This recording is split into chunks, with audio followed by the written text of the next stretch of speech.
Daily Bible reading, Luke chapter 23, verses 13 through 46. Pilate summoned the head Kohanim, the leaders and the people, and said to them, "You brought this man before me on a charge of subverting the people.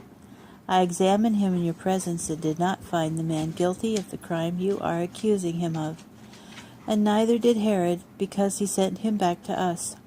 Clearly he has done nothing wrong that merits the death penalty. Therefore, what I will do is have him flogged and release him." But with one voice they shouted, "Away with this man! Give us Barabbas!" He was a man who had been thrown in prison for causing a riot in the city and for murder. Pilate appealed to them again, because he wanted to release Yeshua. But they yelled, "Put him to death on the stake! Put him to death on the stake!"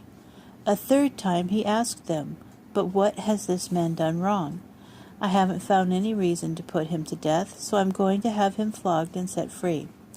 But they went on yelling insistently, demanding that he be executed on the stake, and their shouting prevailed. Pilate decided to grant their demand. He released the man who had been thrown in prison for insurrection and murder, the one they had asked for, and Yeshua he rendered to their will.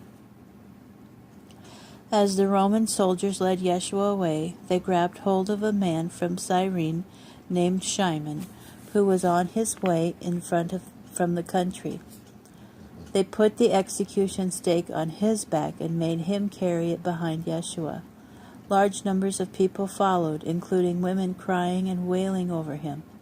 Yeshua turned to them and said, "Daughters of Jerusalem, don't cry for me, cry for yourselves and your children. For the time is coming when people will say, 'The childless women are the lucky ones, those whose wombs have never borne a child, whose breasts have never nursed a baby.' Then they will begin to say to the mountains, 'Fall on us,' and to the hills, 'Cover us.' For if they do these things when the wood is green, what is going to happen when it's dry?" 2 other men, both criminals, were led out to be executed with him. When they came to the place called the Skull, they nailed him to a stake, and they nailed the criminals to stakes, one on the right and one on the left. Yeshua said, "Father, forgive them. They don't understand what they are doing." They divided up his clothes by throwing dice. The people stood watching, and the rulers sneered at him. "He saved others," they said, "so if he really is the Messiah, the one chosen by God, let him save himself." The soldiers too ridiculed him. They came up, offered him vinegar, and said, "If you are the king of the Jews, save yourself." And there was a notice over him which read, "This is the King of the Jews." One of the criminals hanging there hurled insults at him. "Aren't you the Messiah? Save yourself and us." But the other one spoke up and rebuked the first, saying, "Have you no fear of God? You're getting the same punishment as he is. Ours is only fair. We're getting what we deserve for what we did. But this man did nothing wrong." Then he said, "Yeshua, remember me when you come as king." Yeshua said to him, "Yes, I promise that you will be with me today in Gan Eden."